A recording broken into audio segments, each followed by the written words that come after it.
दोस्तों अब हम बात करने वाले हैं सर्कुलर नंबर 208 की। ये सेकंड सर्कुलर है जो टोटल 16 सर्कुलर कल यानी कि 26 जून को जारी किए गए थे। दोस्तों इस सर्कुलर नंबर 208 को डिस्कस करने से पहले मैं एक ये डिस्कस करना चाहूँगा सेक्शन 148 ऑफ CGST एक्ट। जो सेक्शन 148 है CGST एक्ट का, वो ये कहता है कि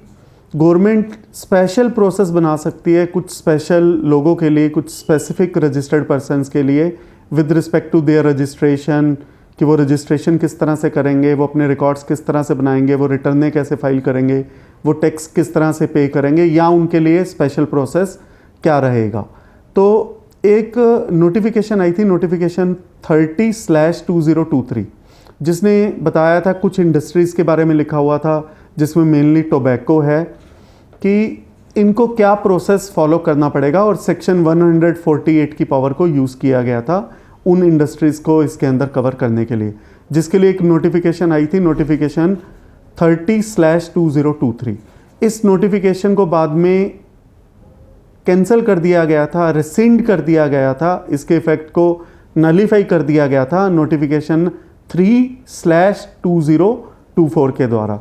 और एक रिवाइज्ड स्पेशल प्रोसीजर बताया गया नोटिफिकेशन नंबर 4/2024 के द्वारा। तो जो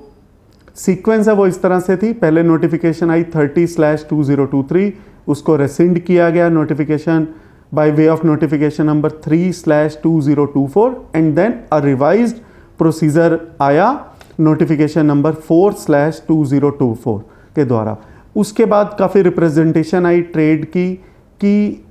कुछ सवालों को पूछा गया और उन दिक्कतों को ध्यान में रखते हुए ये सर्कुलर नंबर 208 जारी किया गया। थोड़ा सा मैं आपके साथ इस बात को डिस्कस करूं कि डिपार्टमेंट या गवर्नमेंट टोबैको इंडस्ट्री को लेकर काफ़ी सेंसिटिव है, कि शायद सही जो जितनी मैन्युफैक्चरिंग होती है वो मैन्युफैक्चरिंग नहीं दिखाई जाती। तो डिपार्टमेंट ने इन नोटिफिकेशन के थ्रू ये कहा गया था कि आप बताओ 30 डेज़ के अंदर आपके पास कितनी मशीनें हैं, आपने किस दिन मशीन खरीदी थी, और उन मशीनों के नंबर पूछे गए, आपके पास कितनी मशीनें हैं, आपकी कितनी इलेक्ट्रिसिटी कंजम्पशन होती है, आप किस मशीन से कितनी मैन्युफैक्चरिंग करते हैं, ताकि डिपार्टमेंट के पास पूरा डाटा पहुंच सके और कोई कंसीलमेंट ना हो सके। ये इंटेंट था गवर्नमेंट के पीछे, गवर्नमेंट का इन नोटिफिकेशंस को लाने के पीछे। बट अब ट्रेड में ये सवाल उठे कि जहाँ पर अगर सपोज कीजिए किसी मैन्युफैक्चरर के पास, किसी रजिस्टर्ड पर्सन के पास उसकी मशीन का मेक या मॉडल नंबर अवेलेबल नहीं है, और तब उसे जो फॉर्म भरना है, फॉर्म GST SRM1, वो उसके अंदर क्या लिखे, अगर उसके पास मशीन का नंबर, उसका मॉडल नंबर या मेक अवेलेबल नहीं है, तो क्लैरिफाई किया गया इस सर्कुलर के द्वारा, इन दैट केस आप ईयर डाल दीजिए। अगर आपके पास मशीन का मॉडल नंबर, मेक वगैरह नहीं है, वो काफ़ी पुरानी मशीन है, और अगर आपके पास वो डिटेल अवेलेबल नहीं है, तो आप उस पर्टिकुलर कॉलम में जहाँ पर आपको मशीन का मशीन नंबर, मॉडल नंबर या मेक लिखना है, आप ईयर डाल दीजिए। और अगर ईयर भी अवेलेबल नहीं है, इन दैट केस आपके पास मशीनों के नंबर दे दीजिए, और आपने जो उस मशीन को जो नंबर अलॉट किया है वो नंबर डाल दीजिए। तो ये क्लैरिफाई किया गया इस सर्कुलर के द्वारा। उसके बाद एक अगला क्वेश्चन जो ये है कि अगर इलेक्ट्रिसिटी कंजम्पशन रेटिंग जो है वो अवेलेबल ना हो पैकिंग मशीन की, तब क्या किया जाए, क्योंकि ये भी बताना है कि किस मशीन से या किस इलेक्ट्रिसिटी कंजम्पशन जो है वो कितनी यूज़ हो रही है मैन्युफैक्चरिंग वगैरह के लिए। तो इस सर्कुलर के द्वारा ये कहा गया है कि इन दैट केस आप चार्टर्ड इंजीनियर से इलेक्ट्रिसिटी कंजम्पशन पर आवर का एक चार्ट बना सकते हैं, कैलकुलेशन करवा सकते हैं, और उसको बीच में डाल दीजिए यदि आप एग्जैक्ट इलेक्ट्रिसिटी कंजम्पशन नहीं बता पा रहे। तो गवर्नमेंट ट्रस्ट करती है चार्टर्ड इंजीनियर पर। In that case government will have information from chartered engineer, और वो उसके सर्टिफिकेट को ट्रीट कर लेगी, और जहाँ पर मोर देन 1 सर्टिफिकेट हो तो उनकी PDF फाइल भी लगाई जा सकती है। अगर सपोज कीजिए एक से ज़्यादा मशीनें हैं, तो अगर सर्टिफिकेट भी अगर एक से ज़्यादा चाहिए, सिंगल सर्टिफिकेट भी हो, तो उसकी PDF फाइल बनाकर अपलोड किया जा सकता है। अगला प्रश्न ये है कि कहीं पर अगर सपोज कीजिए यदि कोई ऐसे गुड्स को एक्सपोर्ट करता है, और ऐसे केस में अगर MRP नहीं लिखी हुई, क्योंकि इस फॉर्म में एक MRP का भी कॉलम है कि आपके गुड्स की MRP क्या है, क्योंकि टोबैको के केस में मोस्टली MRP बहुत ज़्यादा होती है और जो सेल प्राइस होता है वो बहुत कम होता है। बट एक्सपोर्ट के केसेस में जहाँ MRP लिखना ज़रूरी नहीं है, क्योंकि वो इंटरनेशनल मार्केट में सोल्ड होने हैं और वहाँ पर रुपीज़ लिखने का कोई रेलेवेंस नहीं है, तो वहाँ पर इस कॉलम में क्या लिखा जाए, तो उसमें कहा गया है कि जो नोटिफिकेशन नंबर 4/2024 है, उस केस में जो सेल प्राइस ऑफ गुड्स है जो मैन्युफैक्चरिंग का होगा वही इस फॉर्म में एंटर किया जा सकता है, और इसके लिए जो फॉर्म है वो है GST SRM 2। Of course this circular is quite relevant और specific industry, not for everyone. और अगले प्रश्न में ये पूछा गया कि चार्टर्ड इंजीनियर कौन है,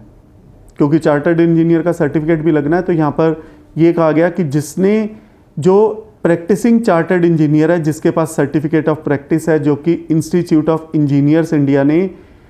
इशू किया है, वही चार्टर्ड इंजीनियर माना जाएगा फॉर दिस पर्पस।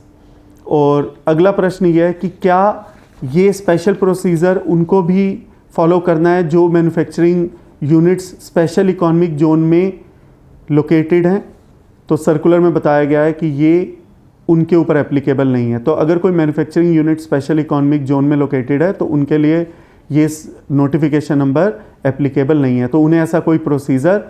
या इस सर्कुलर उनके लिए रेलेवेंट नहीं है। उनके लिए सेक्शन 148 का जो ये नोटिफिकेशन है ये उनके लिए रेलेवेंट नहीं है। अगला प्रश्न ये है कि जो मैनुअल प्रोसेस करते हैं क्या उनके लिए भी ये सर्कुलर एप्लीकेबल है, तो यही है कि ये नोटिफिकेशन या ये सर्कुलर उनके लिए एप्लीकेबल नहीं है। अगला प्रश्न ये है कि जहाँ पर मैन्युफैक्चरिंग करने के लिए अगर एक से ज़्यादा मशीन यूज़ हो रही हो तो कौन सी मशीन का रेफरेंस देना है, तो इस सर्कुलर में ये बताया गया है जो जिस मशीन से फाइनल प्रोडक्ट रेडी हो रहा है उसी मशीन का रेफरेंस नंबर देने की ज़रूरत है। गवर्नमेंट बेसिकली जानना चाहती है कि किस मशीन से कितनी मैन्युफैक्चरिंग हो रही है, या कहीं कोई अंडर रिपोर्टिंग तो नहीं हो रही। That is why government is very interested to know कि किस मशीन का रेफरेंस नंबर दिया जाए, सो दैट गवर्नमेंट को पता लग जाए कि ये मशीनरी आपने खरीदी तो क्या उस मशीनरी से उतनी मैन्युफैक्चरिंग हो रही है, या कहीं गवर्नमेंट को ऐसा तो नहीं लग रहा कि मशीनें तो खरीदते हैं बट अंडर रिपोर्ट कर देते हैं जितनी मैन्युफैक्चरिंग हो रही है, क्योंकि काफ़ी ग्रे इंडस्ट्री रही है टोबैको इंडस्ट्री, या वो सारी इंडस्ट्रीज़ जिन इंडस्ट्रीज़ का जिक्र है नोटिफिकेशन नंबर 4/2024 में, as well as notification number 30/2023 में। अगले प्रश्न में ये पूछा गया है कि अगर सपोज कीजिए जॉब वर्क हो रहा है या कोई कॉन्ट्रैक्ट मैन्युफैक्चरिंग हो रही है, प्रिंसिपल मैन्युफैक्चरर या तो जॉब वर्क पे दे रहा है या आगे कॉन्ट्रैक्ट मैन्युफैक्चरिंग के लिए दे रहा है, तो किन लोगों को इन प्रोसीजर को फॉलो करना है। तो इस सर्कुलर के द्वारा यही कहा गया है कि सबको इस स्पेशल प्रोसीजर से सबको फॉलो करना है, सारे स्पेशल प्रोसीजर फॉलो करना है, सबको फॉलो करना है। बट अगर